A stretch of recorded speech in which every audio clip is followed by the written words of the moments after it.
Hello Parul जी, मैं राजेंद्र बोल रहा हूँ। मैंने इसलिए आपको फ़ोन किया था, ये आपके घर दीपक कल से नहीं आएगा, आपका चौकीदार। कौन बोल रहे हैं? मैं राजेंद्र बोल रहा हूँ। मैंने उससे कहा है कि मैं मैडम से बात कर लेता हूँ, पारुल मैडम से। अभी तो मैं ऊपर आई और वो मुझे नीचे मिला, उसने तो कुछ नहीं कहा मुझसे। वो आपसे नहीं बोलेगा ना, थोड़ा सा शर्म में नहीं बोलेगा। ऐसे कैसे आप मुझे फोन कर रहे हैं और बोल रहे हैं वो कल से नहीं आएगा? वो कहीं जा रहा है तो आप अपना अरेंज कर लो ना। तो वो कौन होते हैं मना करने वाले? वो कुछ नहीं होता, हमारी एजेंसी ने लगाया था ना आपका चौकीदार, तो इसलिए मैंने आपको बताया। तो आपकी एजेंसी ने लगाया है तो फिर उससे जाने से पहले एक गार्ड छोड़ के जाइए यहाँ पर। मैडम, ये हमारी जिम्मेदारी नहीं है। बिल्कुल आपकी जिम्मेदारी है। कल क्यों नहीं आए? कल से क्यों नहीं आएगा वो? कल से उसकी मर्जी है ना। उसकी मर्जी कैसे हो सकती है नहीं तो भैया? आपको परेशानी क्या है? आपको परेशानी क्या है? आपको परेशानी क्या है? परेशानी क्यों नहीं है? कल को घर में चोरी हो जाए, लूटपाट हो जाए, कुछ भी आ जाए, आप जिम्मेदार होंगे उसके? हमारे घर में छोटे छोटे बच्चे हैं, कल को कुछ मारपाट कुछ हो जाए तो कौन जिम्मेदारी लेगा उसकी?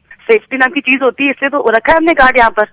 नहीं तो आपको परेशानी हो रही है अगर वो जा रहा है तो? बिल्कुल परेशानी होगी, क्यों नहीं होगी? आपकी नजर में इस चौकीदार की कदर है, ये कह रहे हो आप? आप क्या कह रहे हो भैया? पागल हो गए हो क्या? नहीं, मैं ये कह रहा हूँ इसकी कदर है तो उसकी कदर क्यों नहीं होती आपकी नजर में, जो वहाँ पे खड़ा है चौकीदार? किसकी भैया? ऐसे नहीं समझोगे आप घर को थोड़ा अपना बड़ा करो।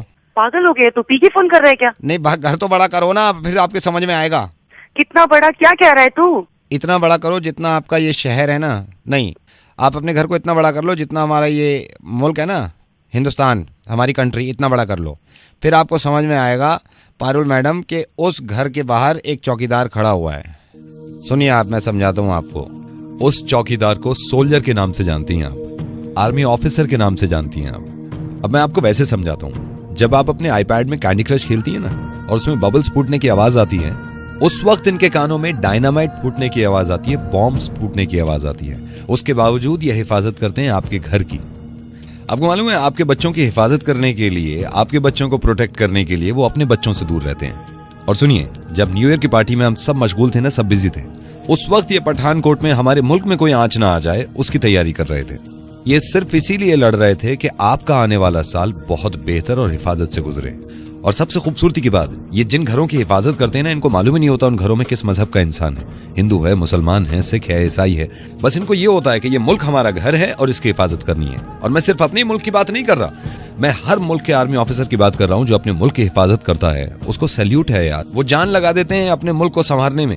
हैरत इस बात पे होती है कि जो असली हीरो है ना हमारे, उनकी ना तो कॉलर ट्यून होती है हमारे मोबाइल में, ना ही उनके फोटो का इस्तेमाल हम वॉलपेपर के लिए करते हैं। लेकिन अगर ये हीरो ना हो तो फिर कोई भी हीरो नहीं है। एक गलतफहमी मैं आपकी और दूर कर दूं, हमारे हिंदुस्तान में जितने आर्मी ऑफिसर्स हैं, जितने फौजी हैं, आपको पता नहीं इस बात का अंदाजा है या नहीं कि अगर वो अपनी जॉब छोड़ के अपने घर वापस आ जाएं तो जितने पैसे उनको मिलते हैं, इतने पैसे वो किसी भी काम में कमा सकते हैं। इससे जाहिर हो जाता है कि इनका मकसद पैसा कमाना नहीं है, इनका मकसद आपकी और मेरी हिफाजत करना है। रही बात इनकी कुर्बानी की, तो इनके परिवार से जाके पूछिए, इनके बच्चे तरस जाते हैं कि पापा कब आएंगे। एक माँ इस बात को तरसती रहती है कि एक साल कब पूरा होगा और कब मेरा बच्चा मेरे पास आएगा, और इस बात की भी उम्मीद नहीं होती कि वापस आएगा या नहीं आएगा। जब हमारी इंडियन क्रिकेट टीम जीतती है तो हम पार्टी करते हैं, पटाखे जलाते हैं, जोश में आ जाते हैं, करना चाहिए। लेकिन किसी भी बॉर्डर पे अगर इन लोगों की जीत होती है ना, तो हमें पता भी नहीं चलता और हम ध्यान भी नहीं देते। अगर इनकी जीत नहीं हुई ना, तो फिर हिंदुस्तान में कुछ नहीं होगा। पठानकोट में जो हमारे आर्मी ऑफिसर शहीद हुए ना, उनके परिवार से जाके पूछिएगा। वो परेशान तो हैं, वो याद तो करते हैं, लेकिन उनमें जज्बा अब भी यह है कि घर में से किसी ना किसी को हम आर्मी में भेजेंगे ताकि हमारा मुल्क हिफाजत से रहे। आई एम सॉरी, मैं नवेद बोल रहा हूँ रेडियो मिर्ची से, आपका बहुत वक्त ले लिया मैंने, लेकिन इस बात को सोचिएगा थोड़ी देर आप कि जो लोग शहीद हुए हैं वो हमारे रिश्तेदार नहीं थे, वो हमारे करीबी भी नहीं थे, लेकिन उसके बावजूद सबसे ज्यादा थे वो हमारे।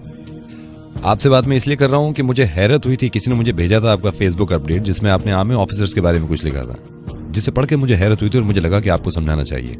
मेरी इंटेंशन ऐसी नहीं थी। आई नो, लेकिन मैं आपको एहसास दिलाना चाह रहा था कि ये बहुत कुछ करते हैं हमारे लिए।